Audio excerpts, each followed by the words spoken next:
Hello, everybody, and welcome back to Big League Breakdowns. This is episode 22 of the podcast. And today we are here talking about the award races heading into the last month of the season, seeing where everybody is, and maybe if anything will change before the end of the year. But today, myself, Tyler, Will, and Bobby here in this one. And again, going to talk about some awards. And guys, we're coming to the end of the season here, and there's a lot of important baseball happening right now, and also a lot of guys trying to fight for these awards. It's a good time. It's a good time for baseball right now, wouldn't you say?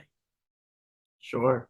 As I'm watching my team lose to the Braves, but don't ignore the We had a Orioles hat. good comeback yesterday. Someone has to represent when John's not here.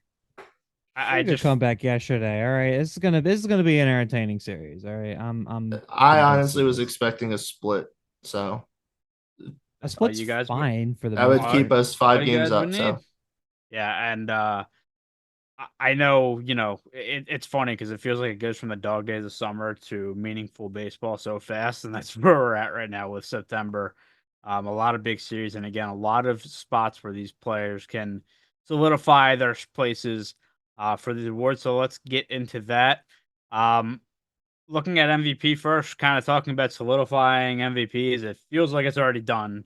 We'll start in the AL with that. Aaron Judge, your odds-on favorite. The guy is a literal alien. There's no other explanation. He's unbelievable. Bobby Witt Jr. in second and making a good case for it. He's had a really, really good year on a Royals team that has been impressive. Juan Soto and Gunnar Henderson kind of in the mix as well, but not really. This is Aaron Judge's award to lose. But I mean, Will, can you just talk about what we're seeing with Aaron Judge? Because this guy, we were talking about this guy at the beginning of the year, like the first couple weeks, like he was struggling. Did he fall off? Blah, blah, blah. Dude, he's like the best player in the league again. I mean, he had a little bit of a power surge going into the All-Star break, and since then he's been batting over 400 and has 17 home runs at least. I mean, the fact that we're now in the conversation of whether or not he'll break 60 home runs again is insane, let alone that he did it once. And that he's hit 50 before even the end of August. He also is the reason the Yankees are in the situation we're in. We've said this the last few years regarding when he's hurt, the team has no offense behind him. Yes, the addition of Soto was nice. Yes, the trade for Chisholm had some bright spots in the lineup, but this is still Aaron Judge's team, and he is carrying this Yankees team past the Orioles, and potentially it looks like now for to the AL East.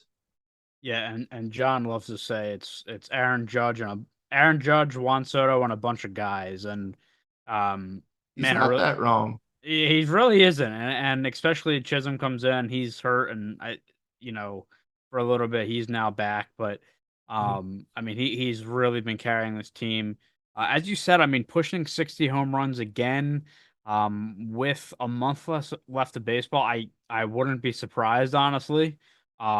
It's definitely possible, and again, you just see, I mean, what he's been able to do.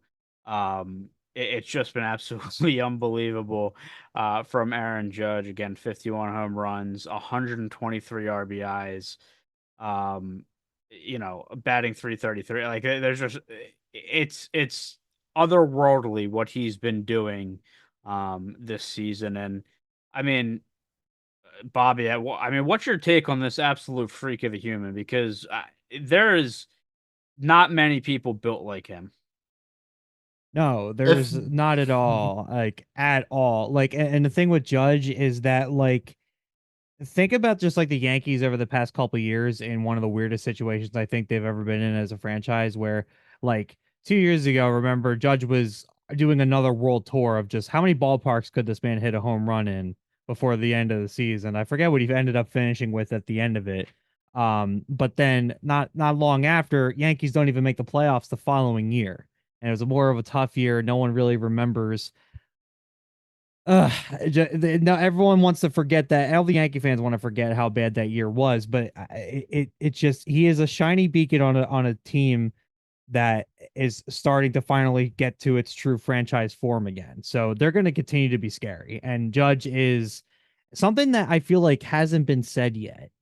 And I'm kind of shocked by it. And maybe it's too early. It's probably way too, it's definitely way too early, as Will's favorite quote. But my thing here is there's a potential with how much Aaron Judge has left of just pure playing years that he could make a case for the home run record at some point in time. Now it might be way too early. And look, that record is hard to beat for a reason. It's why it took so long to get beaten the first time in the modern era. But he could make a case for it. I feel like at this point, he's definitely making He's it at look like it. So he's at 308 home runs as of right now in not quite 9 full seasons because you have this year, and I think it's counting maybe a partial year for his first year, and he has like 7 or 8 years left on his contract, Mhm. which will take him up to 39. I mean, if he's going to hit at a 40 to 60 home run clip every year, anything is possible. Now, his big thing will always be can he stay healthy? And there'll be a point in his career, Yep. most likely, whether that's near future or way down the line, probably a little more down the line, where they'll make him a DH so he can stay healthy all the time. But um, I mean, but I do think there's if he can the fact that he's now pushing potentially 260 home run seasons, there's at least going to be the talk of 600 seems realistic. 700, he could be the next 700, and then we'll just go from there. I think it's kind of funny because like I think of him as a younger player. Like he's 32.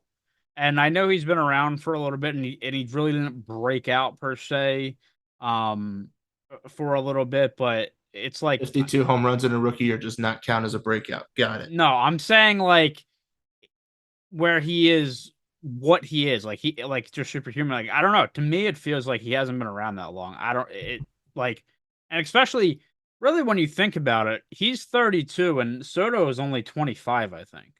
Like it's just kind of Yeah. weird to think about that. Like I don't know, just Father and son.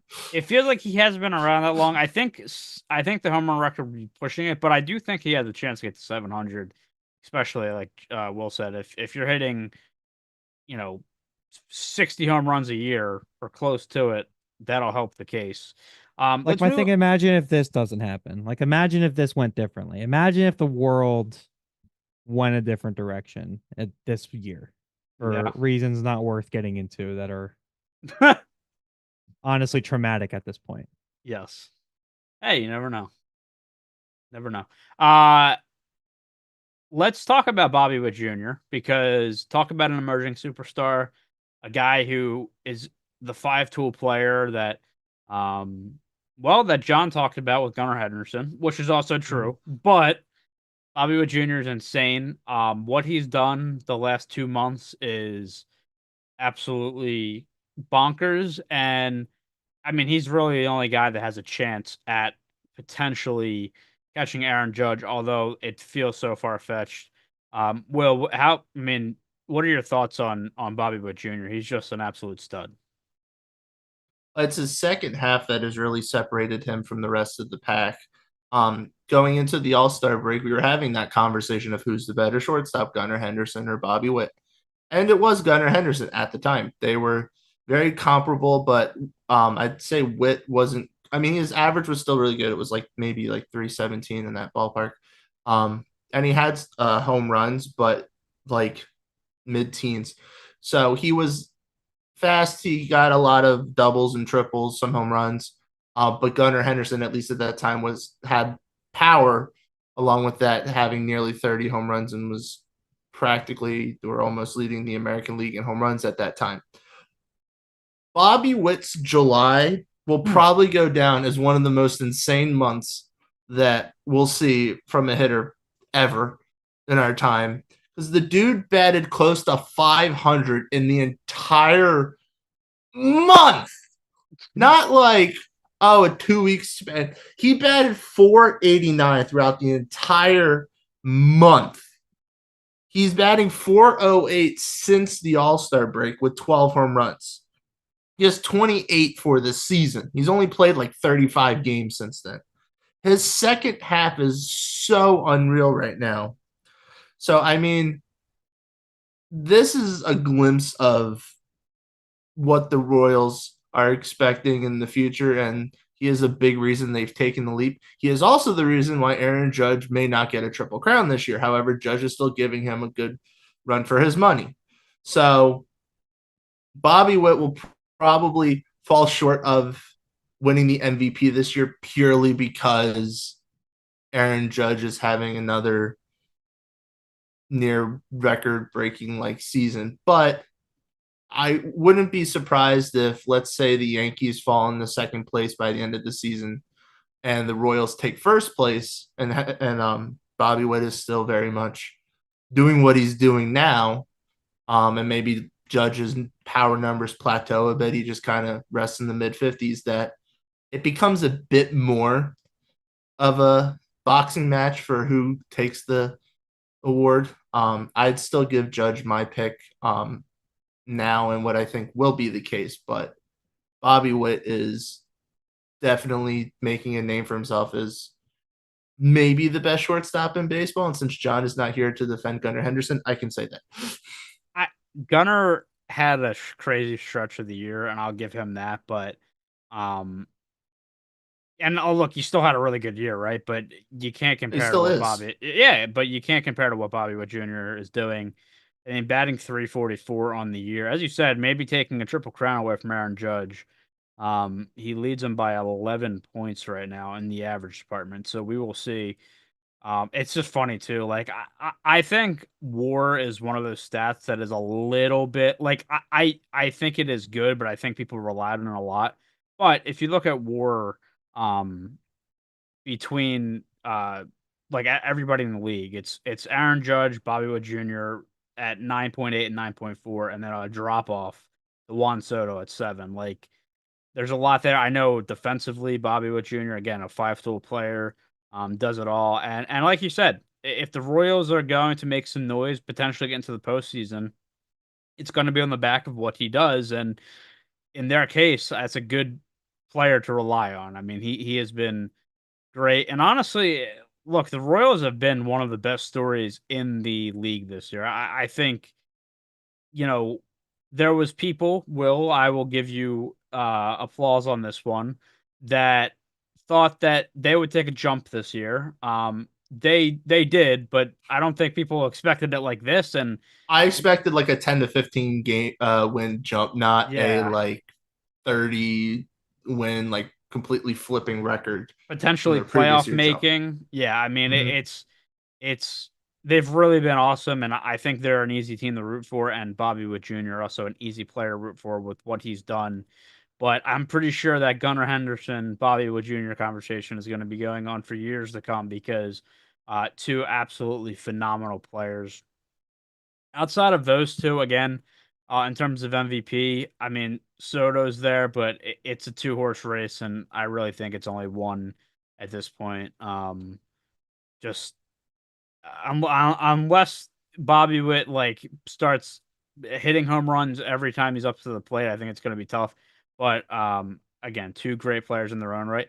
By the way, kind of a off topic a little bit, but I find it funny that Jose Ramirez, when you look at the odds for the AL MVP, he is the seventh best odds, and it's just crazy to me. I think when you talk about, I think people bring up a lot of the times like the most underrated players in the league, and maybe he's not underrated because of how much he's on these lists. But Jose Ramirez is unbelievable all the time, and it feels like he should be higher on the AL MVP. But honestly, that really wraps it up on the AL side.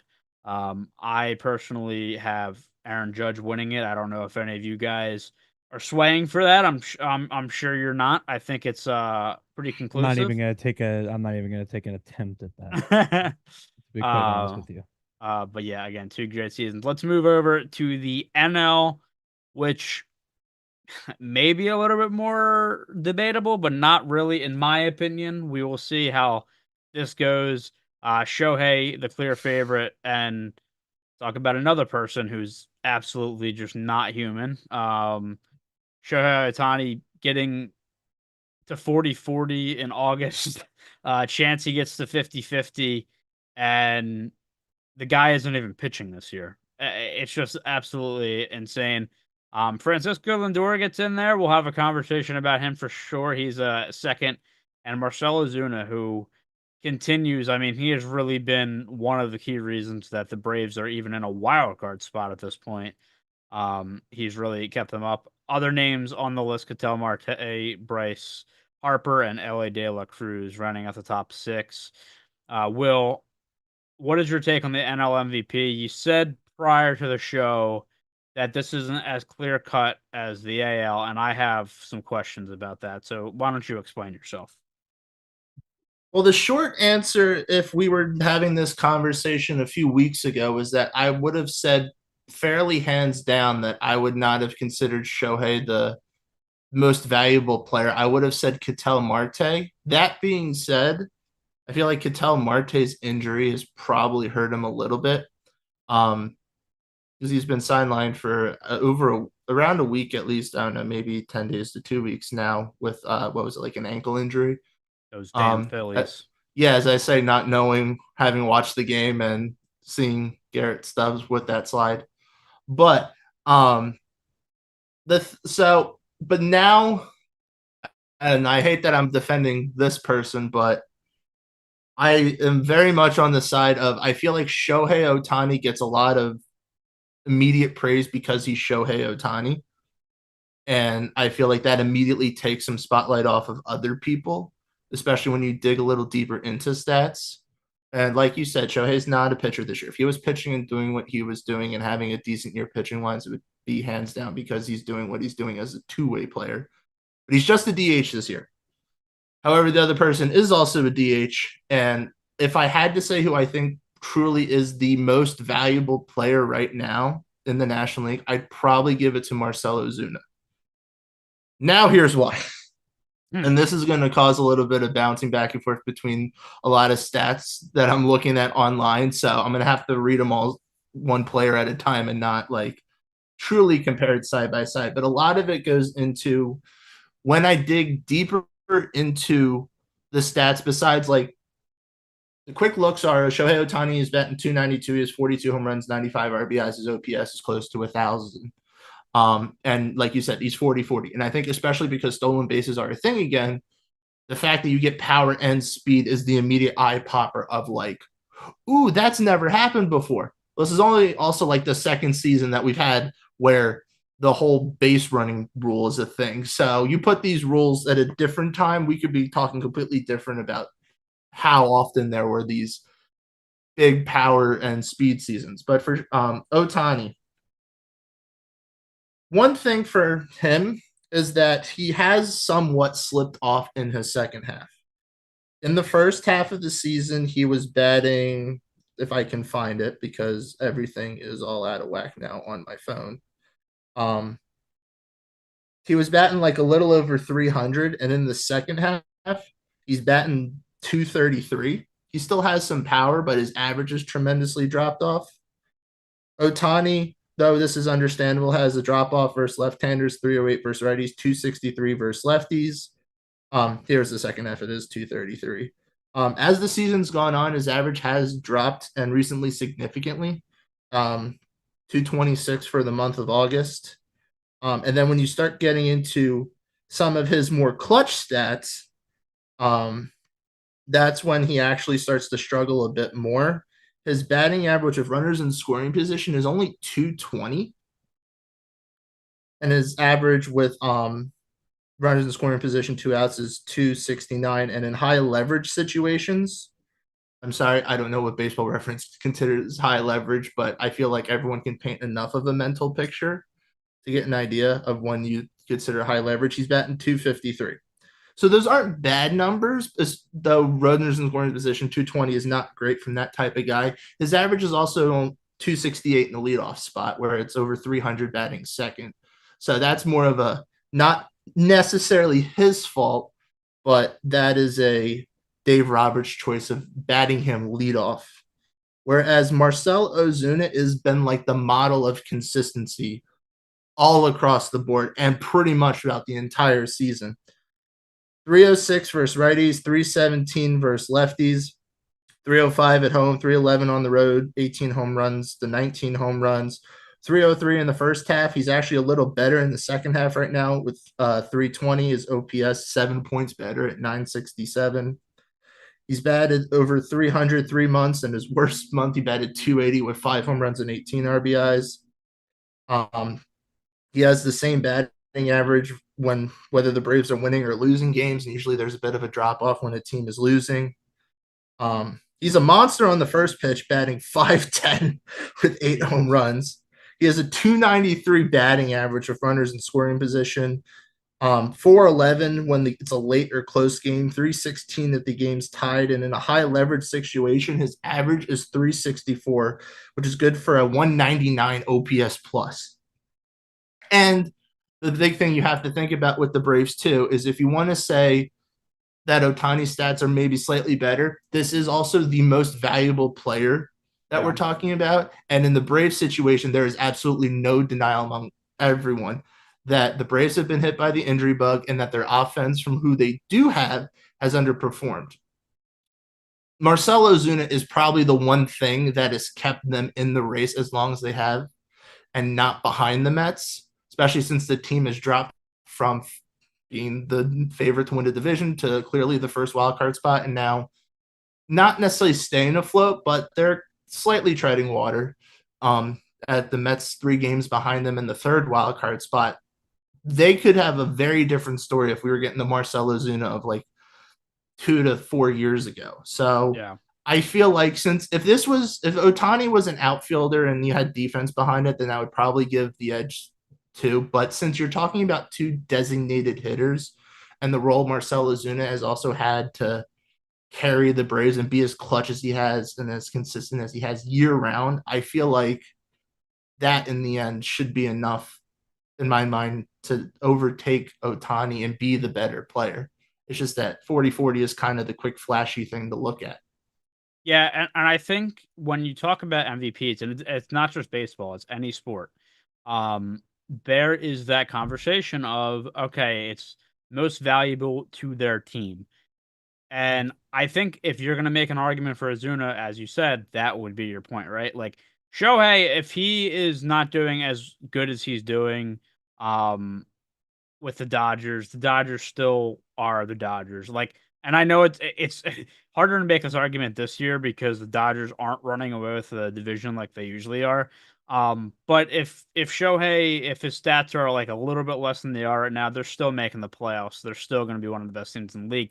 I don't really know if you could say the same thing about Ozuna and the Braves this year, which is crazy to think about because if you told me that at the beginning of the year, with what their pitching was supposed to be, with Ozzy Albies, with Ronald Acuna, with all these guys, and it really feels like if Marcell Ozuna is not playing to where he's at, they have no shot of making the playoffs. And again, crazy to think about, but when you're talking about MVP, most valuable to the team and all that, like that kind of comes in. And Bobby, I'll kind of go to you with this because again, it's not just a baseball thing. Like we see it across sports.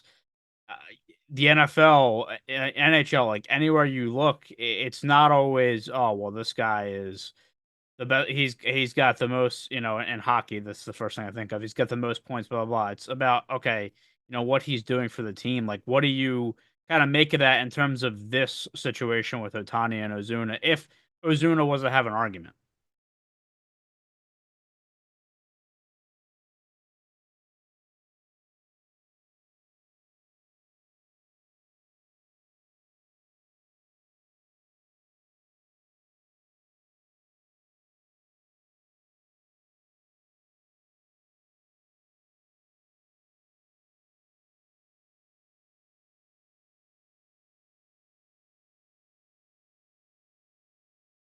Oh, absolutely consider. I think with a losing team, though, when a team doesn't make the playoffs, it's that the judge would be the fluke instance of you get that player that is absolutely having a crazy season that he bypasses any like shadowing of being on a lesser team, and that's definitely happened. I think the fact that the Yankees are doing as well as they has probably boosted slightly. But if the Yankees were the White Sox or the Yankees were the Yankees of a few years ago and just missing the postseason, if anything, it might actually give more flame to Bobby Witt because of the turnaround the Royals had versus what we're hypothetically saying would have been the Yankees just missing the postseason despite Judge.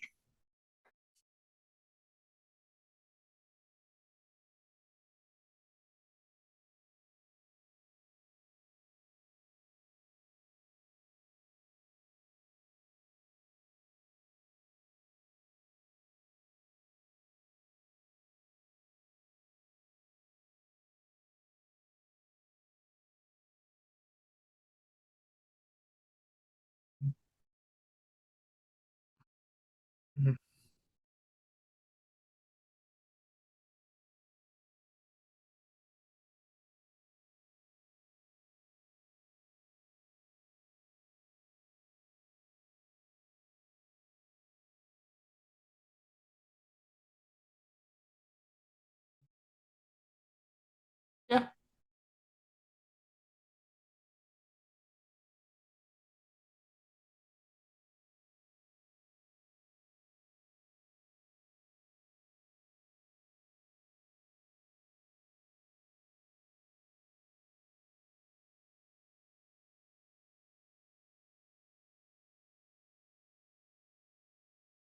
Mhm.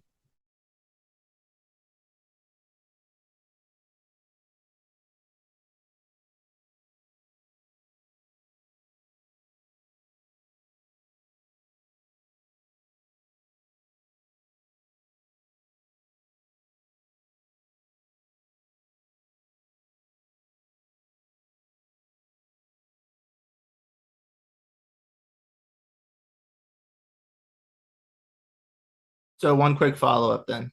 Ozuna, like Judge, is on also chasing a triple crown. He leads right now barely in batting average. He leads in RBIs. He is second in home runs, five, I think, behind Otani. So if if Ozuna surpasses Otani, Otani gets one or two home runs in the month of September, and Ozuna gets like eight. Does that give Ozuna enough to over? And let's say Otani still finishes with his 40-40 season, but then you have Ozuna with the triple crown. Will that be enough to then overtake him? Or will Shohei still kind of have that edge? Saying that the numbers in general, elsewise, kind of remain the same in that Otani has a better WAR, he has a better OPS. It's just that Ozuna gets the triple crown and Otani gets the 40-40 season. Me? Well, I think if Ozuna gets the triple crown, I think he should get it. Because you're also kind of implying that Otani would, I don't want to say cool off in the last month of the season, but he wouldn't be on his average, I guess. So Let's if say he gets a career high in home runs. Let's say he gets 6 home runs, which would put him at 48, eight, I think it is, yeah, which would be a career high by two. And he like he bats 300 again, and he hits 120 RBIs with 50 stolen bases. Let's say he just gets there and just misses a 50-50 season. I And Ozuna bats 310, he gets 49 home runs and he has 130 RBIs. But like I said, when it comes to some of the smaller metrics like WAR, yeah, and since he's not fast, he doesn't get the doubles, he doesn't get the stolen bases, he doesn't get the triples. His WAR would be down by probably a few points. And Otani, even with Ozuna having a triple crown, could potentially have the best OPS plus and OPS. Like there's all these little factors in that case. If we're saying it's about kind of like Otani being Otani and he has the bit of the history behind him with the stats he's putting on, is there anything Ozuna could then do then accolades wise that would put him over the top? Whereas Otani just kind of, it's Otani's done a lot already and everyone's mesmerized with him. that's a tough question. I think Ozuna at this point would have to have a significantly better September than Otani. Like if he wins a triple crown by like one home run and like if he narrowly wins it, I think Otani's like, the base stealing and the WAR and stuff, I think will give it to him, which would be crazy for, a triple crown winner not to win the MVP, or at least like being as close as it is. But yeah, I mean, I think Shohei, it's going to be pretty hard for him to lose this. I think at this point in time. Um, but yeah, I mean that is an interesting question, right? Like, what would have to happen in September for Ozuna to take over? The funny thing is about this conversation, we're having this whole conversation about Ozuna. He is not even the second favorite to get the MVP right now. It's Francisco Lindor, which well up in the Wipe Florida. him off of the face of the goddamn planet. He shouldn't even be close he shouldn't be in the top 5 in this conversation. So this, I was just talking about this before. The stat of WAR and kind of what that means to people, and I feel like this is a obvious case of WAR being too prominent of a stat in this conversation. So, I mean, obviously you're pretty passionate about this with Lindor. What are Well, I've your always thoughts had on it? strong thoughts of Lindor's performance with the Mets. I mean, I've had strong performance thoughts about what I thought he should be as the type of player, especially because he started out his career as what you would think I shouldn't say stereotypical shortstop because I do think you can have a bit of power and hit for average, but he was like a 320 or close to 300 hitter. He would hit low to mid 20s in home runs in a good season. He gets stolen bases, great defense. Like he was the table setter at the top of an order. Then he started to shift to be a power hitter, and in doing so, his average started to drop significantly as his power went up. And then the trade with the Mets, he's had at least, I'd say two. I mean, definitely the first year, but 2 of the 3 years prior to this year have been not ideal, probably for what you're wanting. Obviously, the Mets have only made the postseason once, so there's that side of it too. But he just that type of player seems it doesn't suit him. It seems like based on what he should be, given his skills and stat record. That being said, he is not having a bad season. I think, like you said, his WAR is helping him stand out more, and the fact that the Mets in the second half have come back in this race, and he's been part of the reason. But he's not. There's nothing about what he's done when I look at his stats, or even how maybe he's helped the Mets team, because it's not like he's like pretty much seemed like the sole person that's done it. I mean, he still has Alonso, and there were a period where at least I think it was like McNeil had gotten better because he was really bad, and I imagine that's dropped off. But the Mets have also had some decent starting pitching from some surprising people.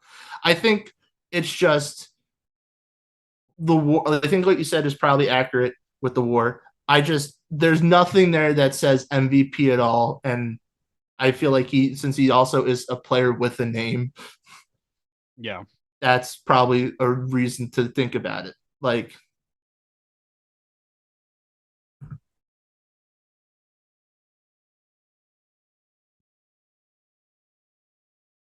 Right. Which defense is probably the huge thing. But yeah, it absolutely is because that's how he's getting the WAR. I mean, to be fair, I will say he has 28.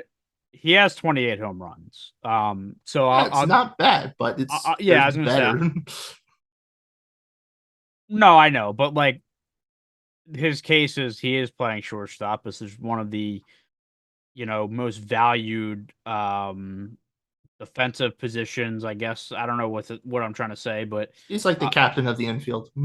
yeah, I mean, obviously shortstop, center field, catcher are so important defensively. So when you're good at it, your WAR is obviously where it is. But I mean, yeah, 28 home runs. His average is only 270, which isn't horrible, but I think that's like, yeah, 24th in the NL in average. So I think as we've said, It's a really not good second half. and it's not so much like anything he's done, I guess. It's just like Shohei. You look at Shohei and Ozuna, at least offensively to us, and it's like, man, they are miles ahead of where he is, and how the hell is he second in there? Ketel Marte is another what? Yeah. Ketel Marte is Ketel another Marte is being player. robbed. Yeah. Look, I have like a man crush on Ketel Marte. I've already talked about it. The He's guy got is a better WAR than Lindor. Why is he lower? this is where it comes in with he just feels like every year he's so underrated. And this year he's in the MVP convo, and he still feels like he's being disrespected. It has to be the injury recently. It has to be. There's Yeah, no other reason I could even think of. yeah, Because his defense is also like among his career best. If you looked at like defensive runs saved with him, um, it's, I don't get it. I don't get it. yeah. I will say, by the way, with Lindor, also 25 stolen bases. So again, I don't think it's insane that he's in the conversation. I just think it's insane that he's second. Five. Yeah, yeah, that's what I'm saying. Like the fact that he's second and by a pretty decent margin, um, you know, is big. Obviously, not, and I'm not saying this to rub it in, but Harper was in that conversation for a long time, but he's really dropped off, and it Oh, his feels second like, half has been dealt with all types of stuff. Yeah, yeah. no, he's fallen out of it. I mean, just kind of talking with the other candidates, and Will, I'll leave the NL MVP with this: that it is Ellie De La Cruz is sixth in the voting, Shut up. and I just want to get your thoughts on that. That's all. Just All a right, simple. I'm gonna start a fight now. Um, he is when he's hot, he is on another planet.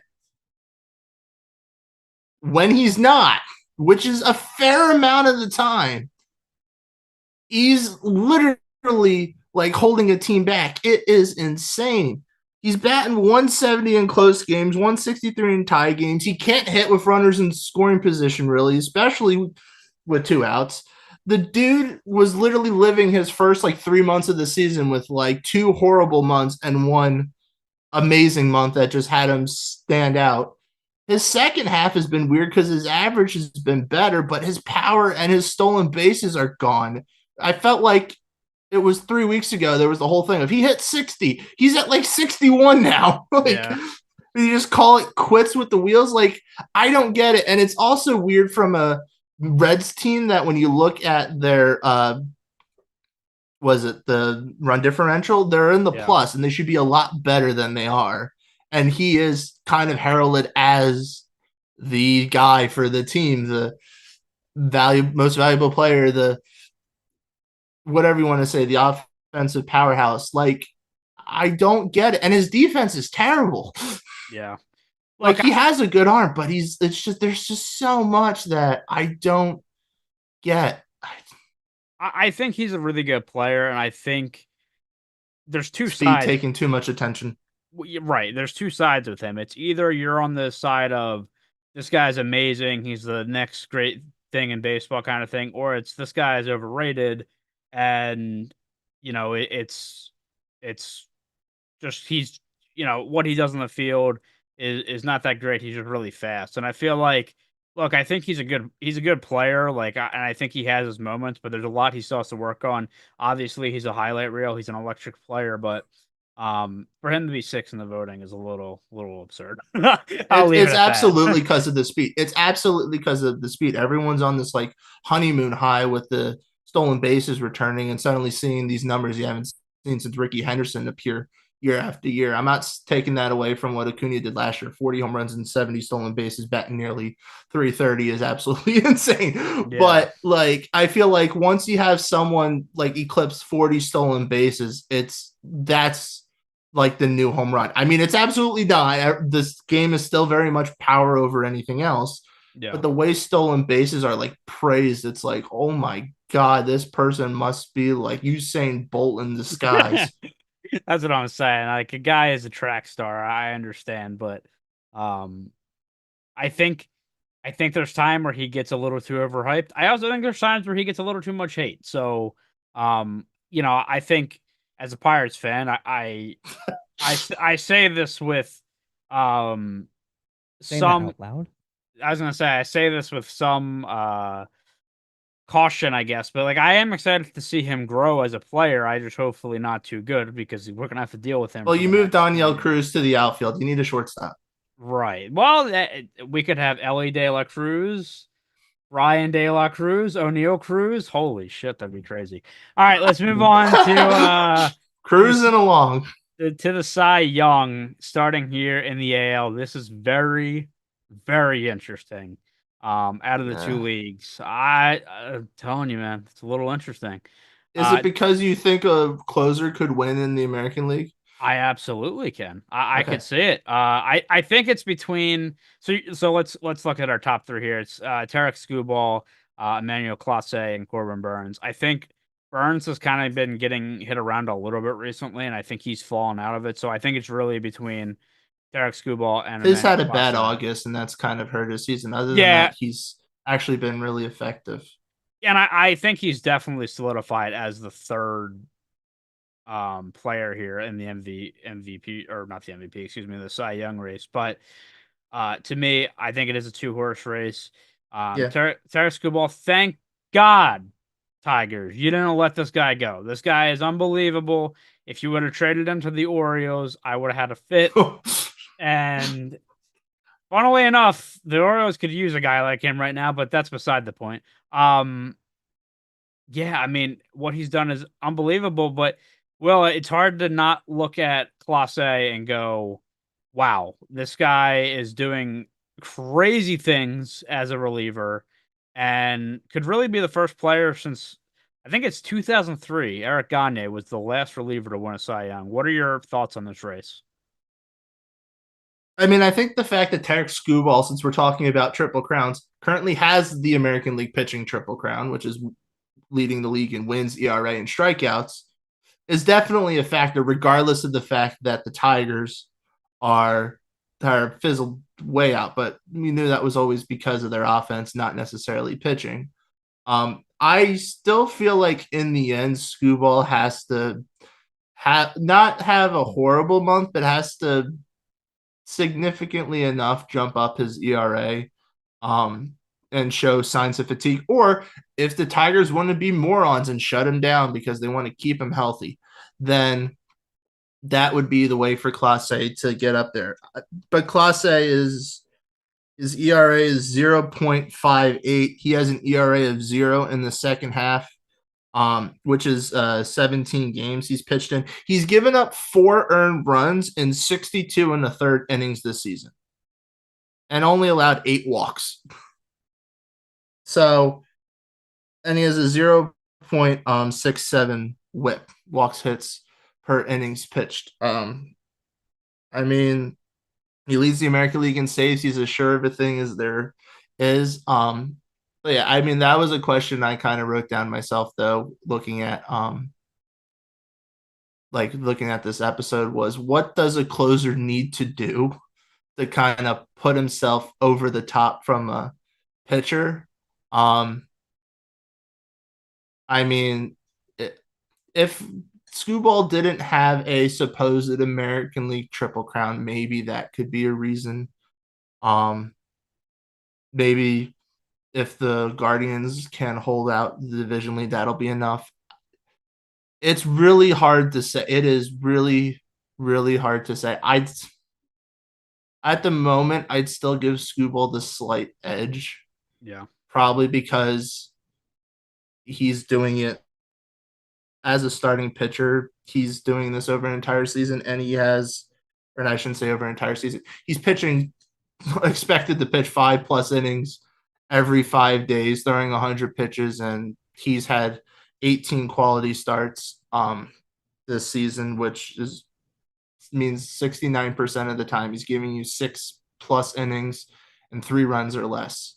Like he is doing everything possible. And in a day and age where pitchers don't pitch super long anymore, it feels like that is a valuable, valuable skill that it's taken for granted. Not to mention, and I don't know if this holds any fruit really, but he's playing on it. I mean, the Tigers are around 500. They're not a horrible team, but once again, you can kind of rely on him every fifth day to go out there and give your team a legitimate chance to win. I could say Um, the same thing about the Mariners, but look where they're at. True. That is that is true. Um, and they do actually have some representation on here for Cy Young. Den the list a little bit, but Gilbert. and George Kirby, yeah. But I mean, Screwball, I think he, to me, coming into the year was really honestly one of my favorite pitchers to look at. Just because he just seems dominant. And I don't know what it is, but I feel like dominant lefty pitchers, there's just something about them. Southpaws. Okay, also like a lefty quarterback too. Like yeah, there's just something about left-handed, throwers that is just really tickles my whatever you want to say. I don't know where I'm going with that, okay? What? Go Well, nowhere with it. What? but listen. He goes out there, he does his thing, and it's hard to ignore. But again, it's also hard to ignore what Klase is doing. He's the one of the key parts to the Guardians having the season that they've had. I know they've slipped a little bit here, let the division get a little bit closer the last few weeks, but Royals um, had a day. They had a day where they were tied. they did. They had a And day. now, fortunately for the Guardians, they have a series against the Pirates where they'll sweep them, so they'll get their wins there. But yeah, again, it's hard for me to really sway either way, but I would probably say Scooball at this point in time. And it's also just like, all right, so here's the question too. Like, if you're a reliever hasn't won in again, I think it's 21 years or something like that, and it feels like they have to do obviously something absolutely incredible to be in the consideration, which Class A has. But like, is there almost like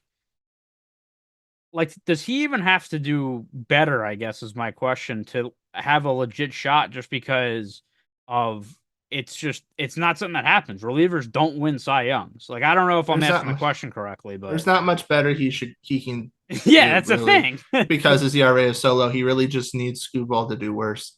Yeah, I mean, He's having a year where if you put it compared to a bunch of other years, he would be a Cy Young winner. It's just that he's in a year right now where there's another player that's just as good as he are, and if not slightly better. So that's just kind of how things play out at times. yeah, and you look, I think if there was ever gonna be a reliever to win the award in the last 20 years, it's probably him with these stats. But it's just it's crazy. And again, Corbin Burns kind of slips out of the conversation because he was like that third pitcher that was kind of making things interesting. Seth Lugo has had a great year, and this is after a good year last year as well, but he's not gonna win it. He also doesn't have that name value, I don't think either, that gets him into He that for a convo. while though he's been kind of slipping. Like he had an insane start, but for the past 3 months his ERA is 4.42. So Yeah. he's just. I mean, it's a good year. It's definitely a reason why the Royals where they're at. But it's he's showing signs that he's probably playing a little above his abilities, Yeah. or his numbers show that. Good pickup there for the Royals, man. Like I said, they did what they needed to Mm-hmm. do in the It was. offseason. I don't really have anything else to add per se to the AL Cy Young. Again, it's definitely a two-horse race. Excited to see how that finishes. In the NL, pretty solidified, I'd say. Actually, I don't know if it's solidified. I guess Uh, here, as a Phillies fan, and I want Zach Wheeler to win, and blah blah blah blah blah. Like I understand that Chris Sale has the ERA, and he also has the comeback story, which is always a nice little thing to add on. Um, what because I don't really have much to say that's Wheeler's better at, but I just want to say what exactly are the like little things that you would think puts Sale over the edge? Is it just simply saying his ERA is lower or that he has more strikeouts, or is there anything else that like you're like, oh, his numbers are this, or he's really good in these situations that Wheeler is not? And maybe it's also because I'm peeved that Wheeler still lost to Burns back in 2021, which was an absolute BS choice. it's hard to say. Like I know it doesn't really apply like an MVP does, but Chris Sale is also just another key contributor of what the Braves have done. He's got more wins, and it feels like, to be honest, I'm not watching every Braves game. I'm not watching every Mm-hmm. Phillies game, so it's hard to say. But it feels like he just had more consistent quality outings throughout the year, and it feels like I don't know. I mean, Wheeler's obviously been really good in his own right, and he's had some great starts, but it just feels like Sale has been the guy, and it's hard to argue with his numbers to give to anybody else. It really is. I mean, he's been absolutely insane. I guess the question is, but what are those numbers? Because, like I say, I can see the basic things at the beginning. He has a lower ERA. He has 2 more wins, though wins are arguably a stat that have kind of been thrown out the window in Yeah. recent years, given the way teams are structured. And his strikeouts are higher. But, like, is that just those 3 things? Is that it? Or Only one unearned run. One on. I that's a mean, defensive thing? That's not necessarily. I mean, the defense, I don't know about that, but yeah, I think. I mean, I don't know. I really don't know to answer your question. But I think A the lot more strike. strikeouts too. I was gonna say the strikeouts weigh a lot. I mean, he's leading in that category. he was tied, right, with Cease, I think. Yeah, he's also only given up 8 home runs this year. So, um, maybe Like, if you want to get into like he's allowed less home runs or he's allowed less walks, fine. Wheeler does have a better whip. It's not by much. It's like yeah, 0.02 points. yeah, Um, so because the biggest thing that I'm basically trying to see from a comparison part is also kind of going back to what I said earlier. Is the whole thing about quality starts, which again is yeah. this, the stat that Chris Wheeler is leading the National League in quality Chris starts, and is Wheeler. or Chris Wheeler, cool. I made it. I made Phillies broadcaster. Wow, cool. Or former broadcaster. God, I am. I can't look on my phone and talk at the same time because then mistakes like that happen, and then it's going to live out there forever. Um, Zach Wheeler leads the National League in quality starts with 20. He is one behind Gilbert for the Major League lead. That so 20 of his 26 outings have been against 6+ innings, 3 runs or less. That's 80% of his starts. So you can say 4 out of every 5 starts, he's going to give you a fantastic chance to win. For a Sale's situation, is he's had a quality start in 14 of his 25 starts this season, which is only a little above 50%. It's about 56%. Here's the difference, though, which is where I still like the pitchers that pitch longer because it saves the bullpen for later in the year, yada, yada, yada.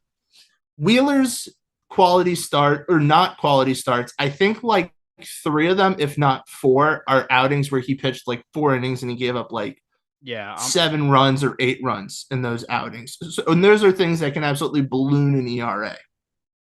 Whereas Chris Sale has given up 8 runs once, 5 runs another time, and then every other outing is 3 runs or less. It's just that he doesn't always pitch into the 6th inning because of pitch count or because they're trying to protect him given his injury history. So his innings pitched, though not far off, are a little lower than Wheeler's, who's at 160. and I think that's So kind of what I know quality starts as a stat, so it wasn't a good way to say it. But if that's what I kind of meant, it's like it feels like Wheeler has had more quote unquote blow up games, and it feels like Sale has really avoided that. Looking at um Wheeler's game, so he has a 7 run earned run 5 inning game on his resume. He has an 8 run yeah, there's like um 3 or 4 of oh, them. that's the game that I went to. Yeah. The 4 and a third inning, 8 runs he gave up. He's got a 6 and 4. So again, not all bad, but it just to answer your question, it's a tough question to answer. But I think overall, I still give it to Sale just because of what obviously his numbers backing up the strikeouts and stuff, but he's also just been such a key part to the Braves season as well. And I know it doesn't weigh as much into things, but it's hard to look past. And uh, Wheeler, the Phillies have so much good pitching that like maybe that doesn't help his case either because it's like, all right, well he's good, but so is their whole rotation. So I don't know, but I do think Wheeler, excuse me, Sale is definitely the favorite. I think Hunter Green's had a really good year. Now he's banged up a little bit, but worth noting him. And then, uh, look, I'll bring it up, and you guys can add what you think. Paul Skeens, Hasn't pitched enough. Yeah, and I don't think he's not above the top 2 guys for sure, like, I think if you wanted to slot him in, like, the 3rd or 4th slot, I would be okay with that. He has been so good, and look, next year, he's probably gonna be one of the favorites to win it in the NL, but I don't know, man.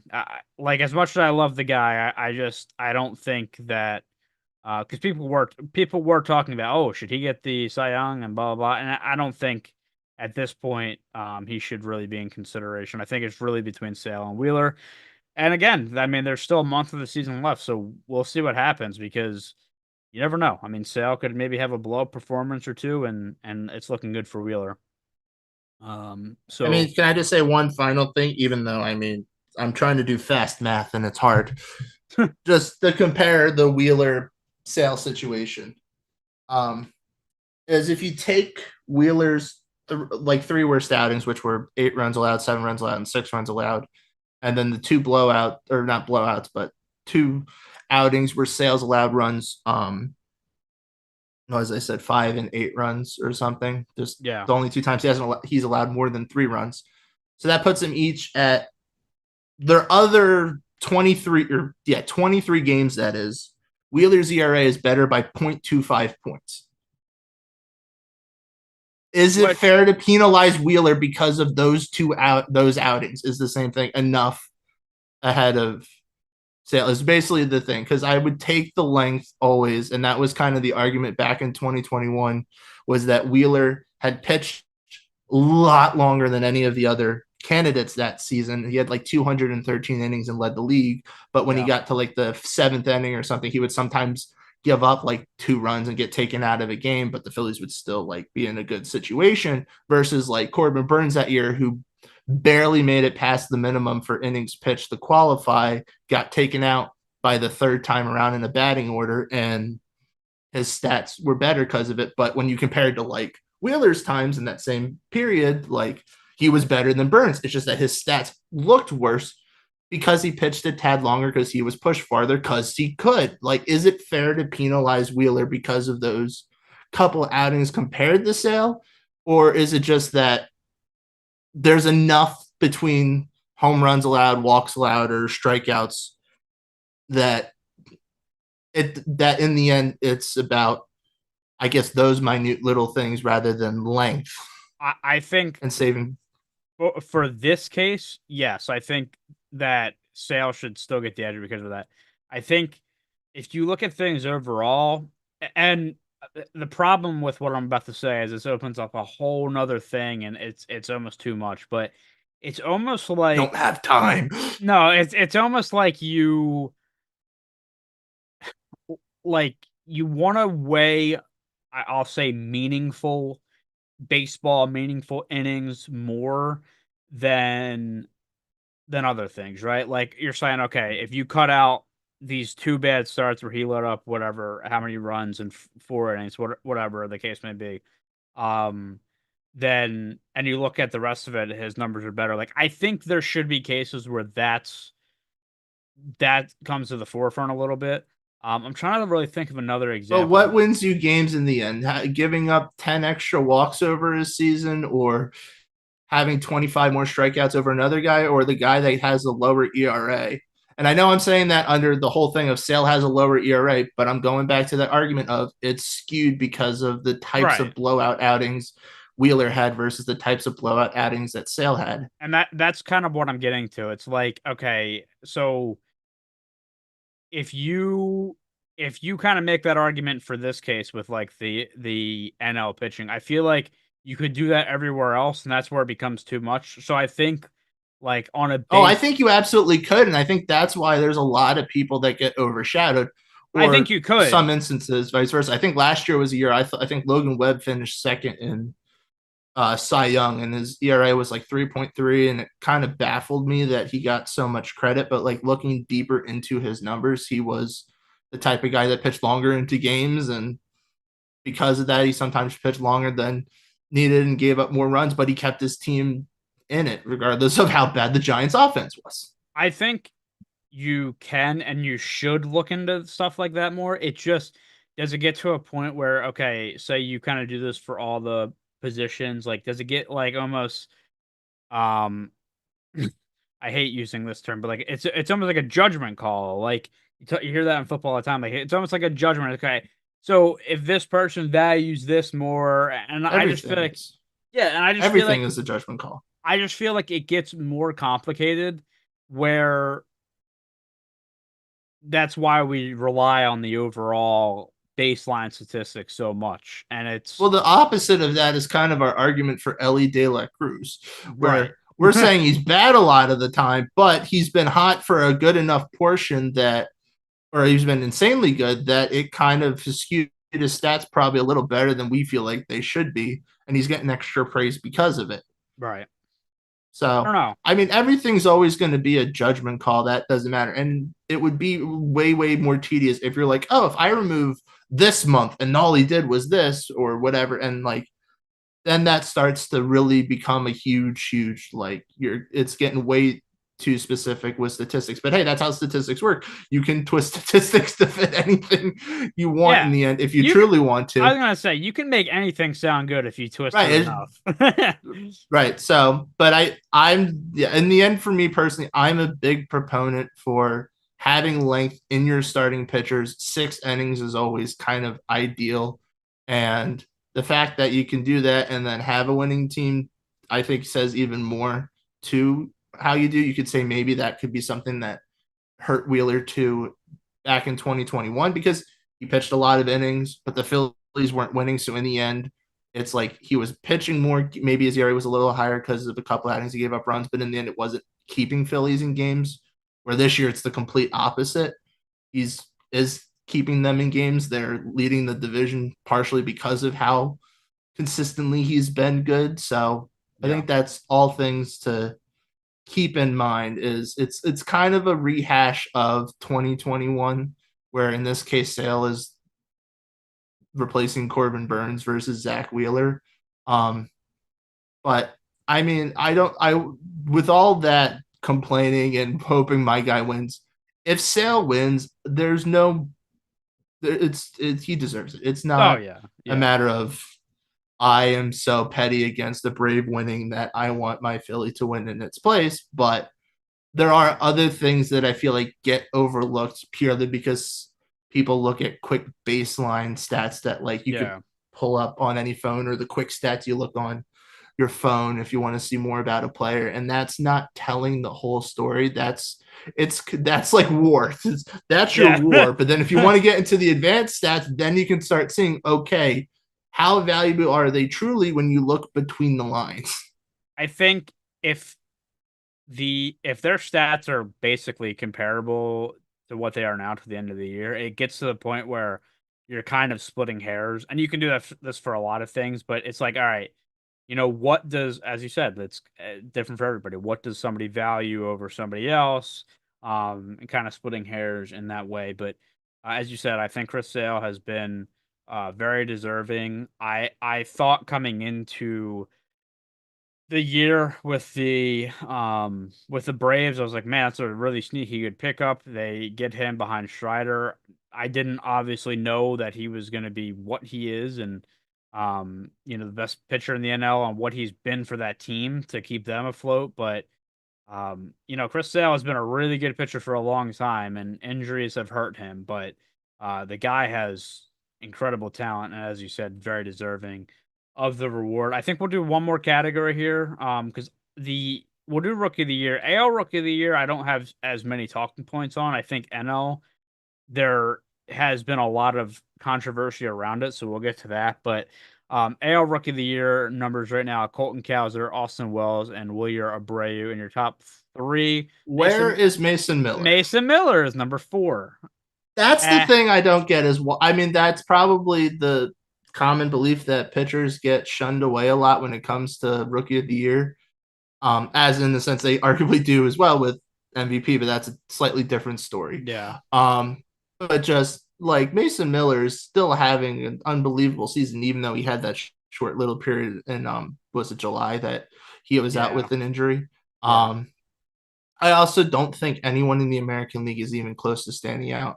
Like, I That's what think I'm Kelton saying. Yeah, Cowser had a good first month, but if you yeah. look since then, it's been fairly. I mean, he's been better in the second half, but I just feel like, yeah, and that's what I was kind of saying with the American League. Like, there's not really anybody sticking out. There's not as many talking points, I guess. But man, I will say, with obviously it's a bigger picture, but Mason Miller for the first 2 months of the season was literally unhittable. I forget the one stat.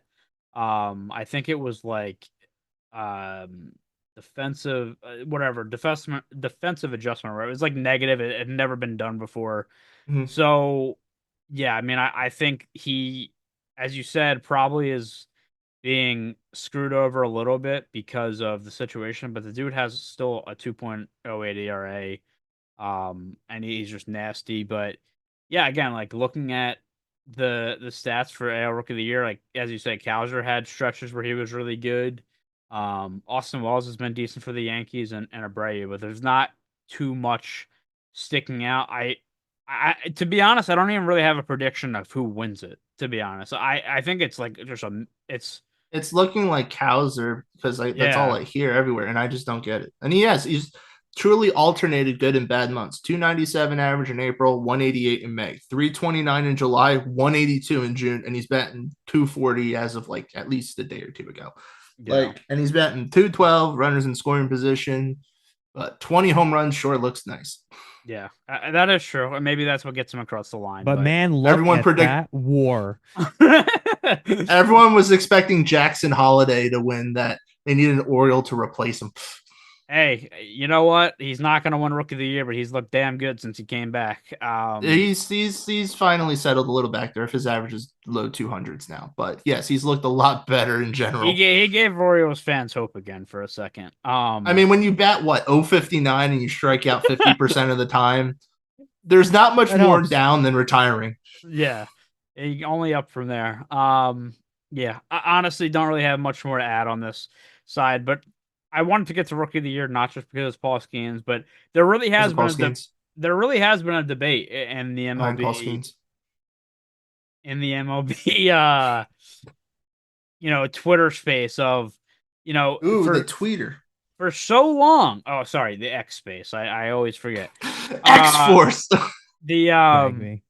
the for so long it was Paul Skeens, and there's a real case now, and nothing that Paul Skeens really did, to be honest, but there's a real case now that Jackson Merrill is should be the Rookie of the Year. I mean, there's people that are very passionate about that. Let me tell you, from what I've seen, um, it's Jackson Merrill is actually the favorite as of right now, on FanDuel and DraftKings. So, and what's your take on this, Will? It's between these two, no doubt about it.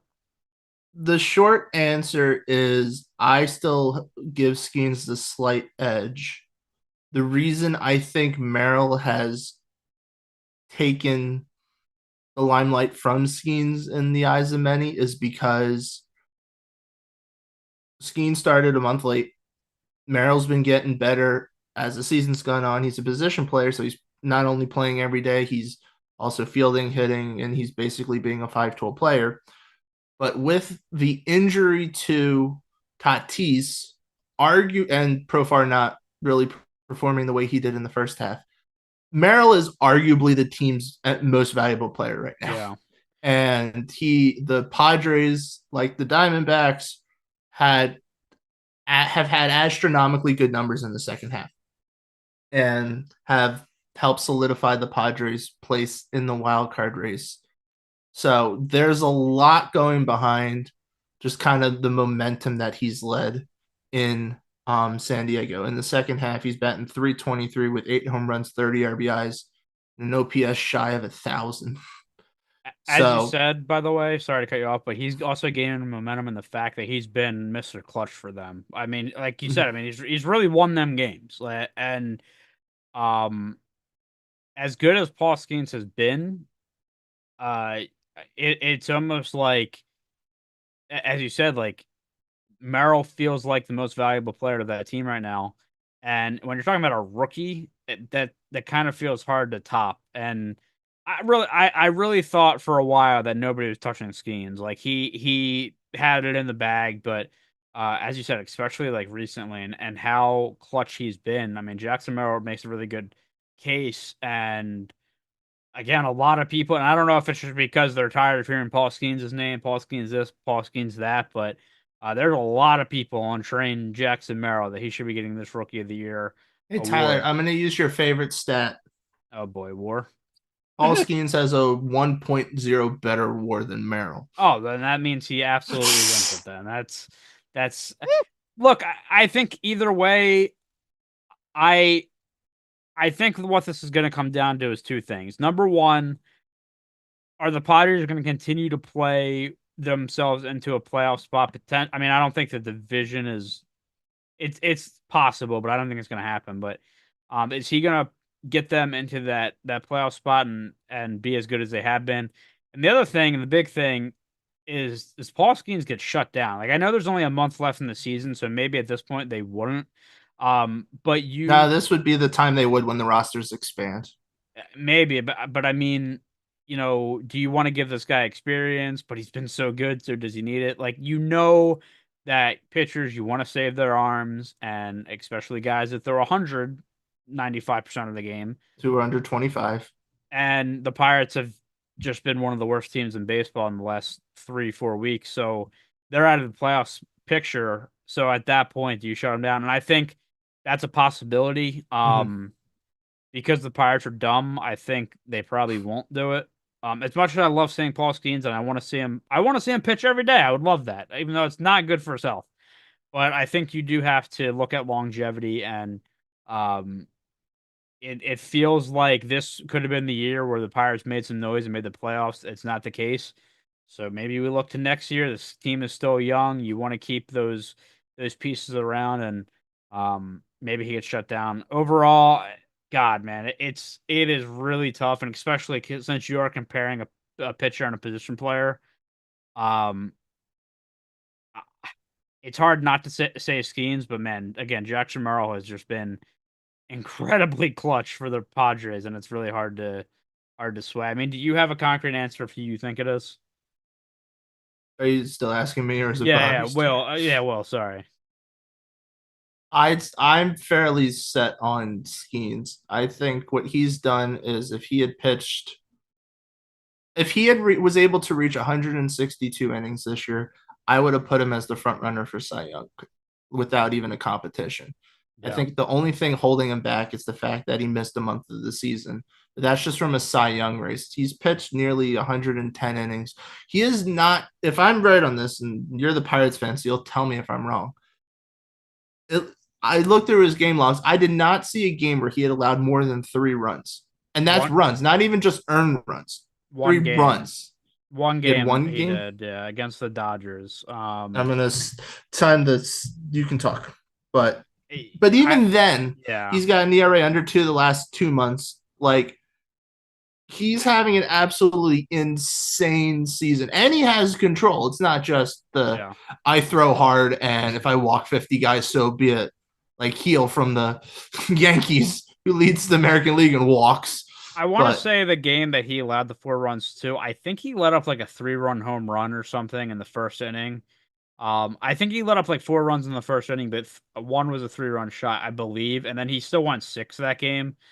I mean, it is funny because his ERA is a 2.23 still, but in his last 4 starts, a 6, a 3, a 0, against Cincy. yeah, you're right. Uh, It was one outing versus the yeah, and Dodgers. then 360, and his ERA is still at But still, 2.23. as a rookie, out Yeah, of what is it, 18 outings, 17 of them you've given up 3 runs or less is insane. yeah.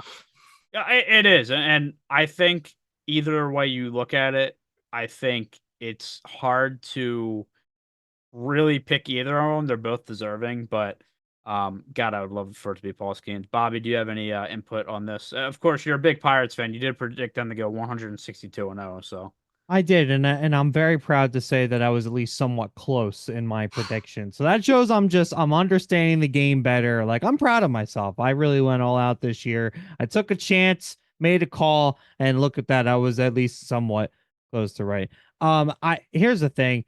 So Paulskin's gonna get subbed here for the most part, and you know what? I'm kind of okay with it. I feel like I feel like we need to see one complete season out of the man before we fully say anything about how Paul Skeens going to be kind of in the long term. I think he's going to be remarkable. I don't think he's going to I be. don't give a crap. He could be terrible in the long term. He Fuck still you. deserves the rookie of the year. We're No, talking about his rookie season. We're not talking about his career. Tyler was the one that after his first outing said he's a Hall of Famer. I did not say that. I want the replay, Bobby. I want you to go back, run it back. Ready to say him to eat those words. I said, I'm pretty sure verbatim, I said he has potential to be the face of the league.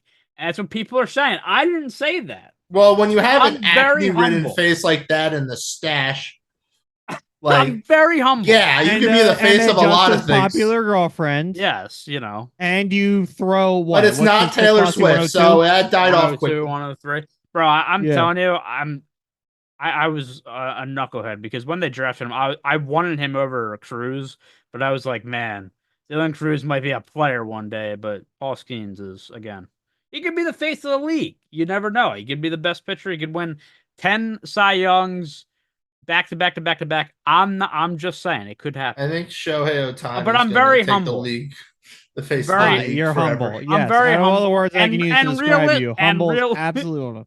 And realistic. And if he wins 10 in a row, you know, what are you gonna do? You already 10 in a row. What? Losing records. Worst pitchers in baseball. Squirrels. This is what happens. I already have to deal with the Pirates on a yearly basis. Excuse me. And then I get put down by these knuckleheads who won't let me have a little bit of fun. Yeah. Speaking of putting down, how about David Bednar? Don't get me started. This guy loves to trigger me. He loves to do it. I'm not taking the. Or you set yourself up Cubs, for him, man. 14-10 Cubs. I'm not doing it. I am not talking about it. And you know, I felt that pain. With that, I'm done. Worse. I'm ending it here because I can't take it anymore. It's absolutely insane. Thank you for watching this episode of the podcast. Make sure to follow us on social media. We are on Twitter at BL_breakdowns and Big League Breakdowns everywhere else. Appreciate the support. Make sure to like and subscribe if you like the content, and we will be back. I'm sure we'll be making some quick videos as we near the end of the year. Again, one more month left in the season, and then it's playoff time, which should be a very, very fun time. But that is all for us. Thanks for watching. We'll see you next time.